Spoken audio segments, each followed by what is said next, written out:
E hoje, quais são as principais pesquisas, as principais descobertas de vocês aqui dentro do laboratório?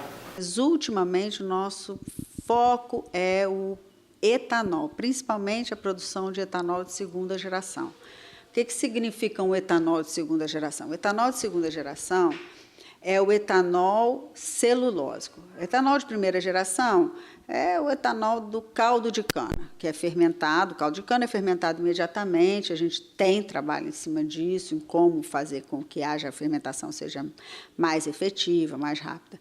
Mas no segunda geração, esse sim é um gargalo, porque existem muitos resíduos, né? Resíduos de celulose. Celulose são plantas. Então, a gente imagina no campo, cada árvore que é cortada, isso vai gerar um resíduo. E esse resíduo pode ser usado para fogueira, fazer fogo, calor, então é um térmico, mas pode ser usado melhor como um aproveitamento melhor, que é a parte de produção de etanol, ou outros até compostos. Então, a gente também está com esse olho.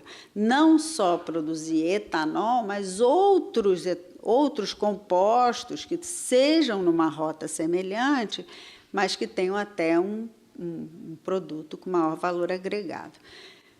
O problema desse sistema é que a levedura, que é aquele micro-organismo que a gente conhece muito, porque a levedura é o mesmo micro-organismo, é a levedura da cerveja, que transforma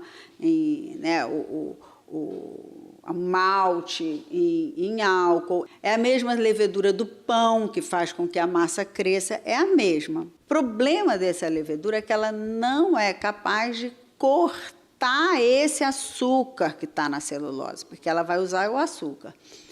O açúcar que está no caldo de cana, ou no caldo de uva, ou alguma coisa, ele é um açúcar fácil de assimilação. Então, ela rapidamente, esse micro-organismo, eu falo ela porque a gente, sei lá, eu acho que como é tão bom, só pode ser mulher.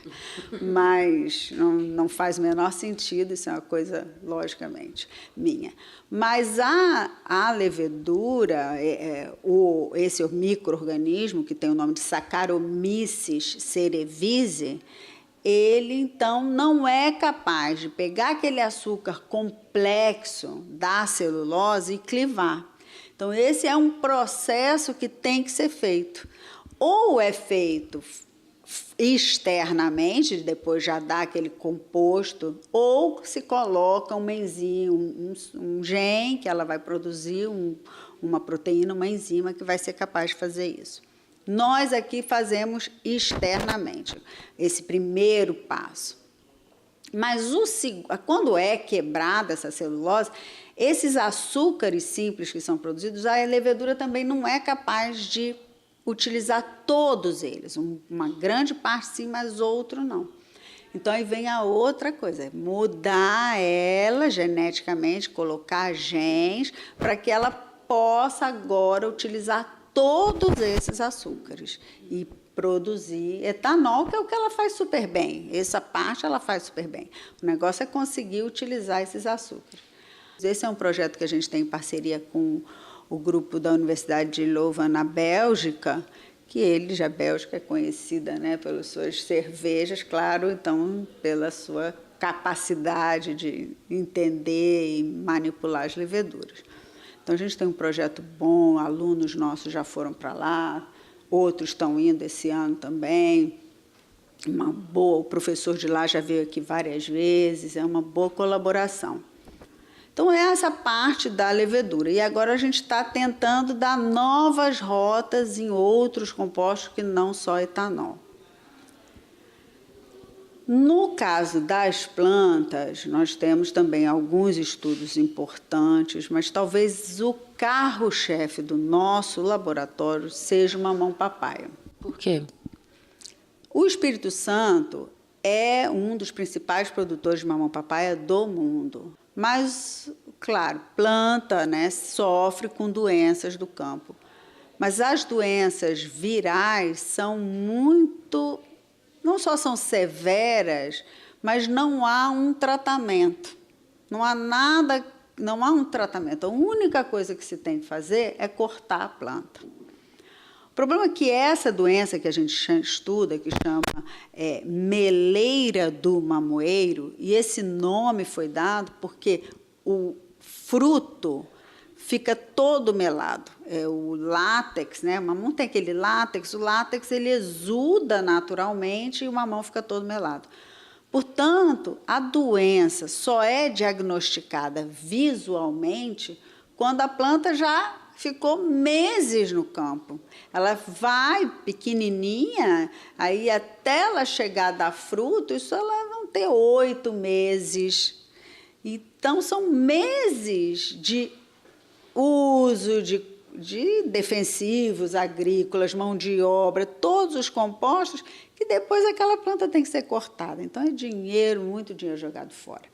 Então, esse sempre foi um problema para o campo. Então, nós começamos fazendo, a proposta nossa era um diagnóstico precoce, um diagnóstico molecular precoce. Como diagnosticar, saber se aquela planta, se aquele pomar está contaminado ou não está contaminado com vírus.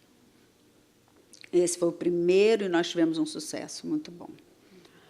E aí, continuar a estudar e entender essa doença para ver o que a gente pode fazer para essa planta não sofrer. Ou ela conseguir combater o vírus, ou ela ficar resistente e deixar o vírus lá, mas ela não sofrer, não ficar doente. E com isso, estudando, nós tivemos uma outra descoberta, e essa foi fantástica. Inclusive, eu fui convidada no fim do ano passado para ir no maior congresso da área, lá, que foi ano passado no México. Esse ano eu vou para a França também falar, vou no Congresso Internacional de Virologia, que vai ser no sul do Brasil, também contar essa novidade. Porque não é um vírus, são 2 vírus. 2 vírus que têm que estar em combinação para causar a doença. E o mais surpreendente que nós descobrimos foi um trabalho de doutorado de uma aluna nossa, que hoje em dia é doutora e faz o estágio de pós-doutoramento aqui no nosso laboratório. Nós descobrimos, então, que um vírus depende do outro, porque um produz a capa viral, capsídeo, que a gente chama capa viral. O outro rouba o capsídeo desse. E nós mostramos que essa doença é assim. Então, isso foi realmente, as pessoas estão, porque essa doença ela acontece aqui no Brasil, no México, ela foi devastadora. Nós sabemos que está em Belize, está na Colômbia, está no Equador. A gente está trabalhando em colaboração com eles para identificar o segundo vírus.